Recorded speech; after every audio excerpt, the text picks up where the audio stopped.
Hello, first graders. Today is lesson 9, and the title of today's story is called Never Leave Until Tomorrow What You Can Do Today. Let's talk about the vocabulary. The first word is apprentice. Say apprentice. That is somebody being trained for a job by somebody who knows the job very well. The next word is invention. Say invention. That is an object that somebody has created.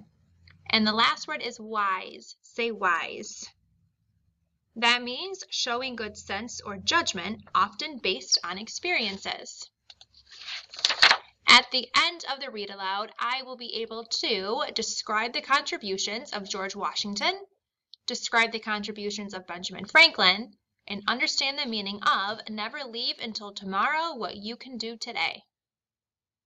Benjamin Franklin was both a writer and an inventor. Listen carefully to find out two things. One thing that Benjamin Franklin wrote, and at least one thing that he invented. Like George Washington, Benjamin Franklin was one of the founding fathers of our country. He was never a president, but he was a very wise man with wonderful ideas. You may remember that Franklin was a part of the Continental Congress, a signer of the Declaration of Independence, and a representative of our country in both Great Britain and France. He was all over the place.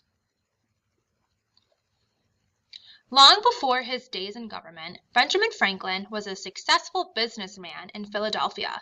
He had always been a good reader and writer, and as a boy he had been an apprentice in his brother's printing shop in Boston. So, when he moved to Philadelphia, Franklin set up his own printing shop and started his own newspaper, eventually becoming the busiest printer in the American colonies. For more than 25 years, Benjamin Franklin published a series of books called Poor Richard's Almanac.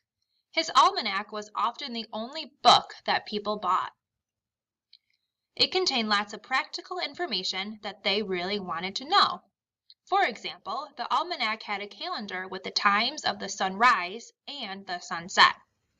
Today we listen to weather forecasts on the radio or TV, but back then people looked in their almanacs to find out what the weather would be like.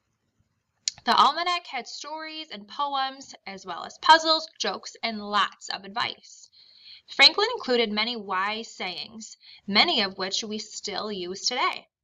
Have you ever heard anybody say, never leave until tomorrow what you can do today? Franklin must have lived by his own words because he got so much done. He was never still for a minute. His brain was working constantly, spilling over with questions and ideas. Benjamin Franklin had a keen interest in science and the way that things work. As a young boy in Boston, Benjamin spent most of his time swimming in the harbor. He was pretty good, but he wanted to be even better and faster. One day he thought of a way that he could be a faster swimmer. He had found some wood and carved some wooden paddles to fit over his hands and feet, kind of like the flippers that divers use today. When he swam with those, he was much faster, probably faster than all the other kids his age.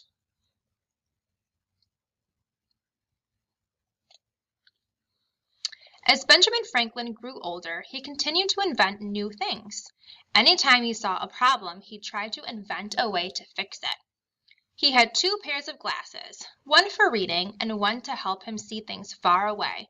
He did not like having to switch glasses all day long, so he asked a glass cutter to slice all of his lenses in half. He made one new pair of glasses with the distance lenses on top and the close-up lenses on the bottom. Franklin had just invented bifocal glasses that are still worn by many people today.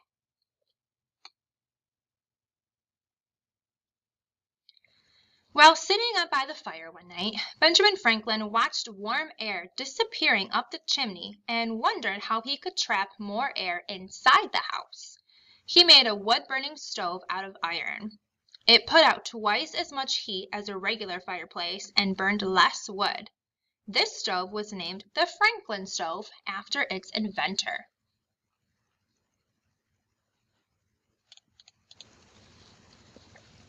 Lightning was another thing that fascinated Benjamin Franklin. He had watched houses and barns burn to the ground after they were struck by lightning. Could it be, he wondered, that lightning was electricity? He set out to find out. A legend about Franklin's experiment with the kite during a lightning storm goes like this.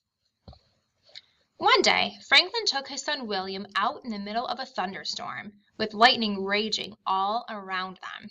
He tied a little metal key near the end of a string of a kite. Franklin was pretty sure that if lightning was electricity, flying the kite in the thunderstorm would cause the key to become charged with electricity. He kept touching the key as the kite flew above their heads. As fibers on the kite string stood on end, Franklin felt a little shock. He was right. Lightning was electricity. Franklin used his discovery to invent the lightning rod, a pole that helps carry electricity away from buildings and into the ground. His invention is still used today to prevent fires caused by lightning strikes. Benjamin Franklin's list of inventions goes on and on. The next time you rock back and forth in a rocking chair, thank Franklin for helping you relax. This clever man also helped invent the rocking chair. In 1790, just 3 years after Benjamin Franklin helped to write the Constitution for our country, he died peacefully in his sleep at the age of 84. 20,000 people attended his funeral, at the time the biggest funeral ever held in Philadelphia. Bells rang and flags flew at half-mast as signs of respect for one of America's greatest heroes. All right, first grade, that is your story for today. Please make sure that you do your Google Forms. Have a good day.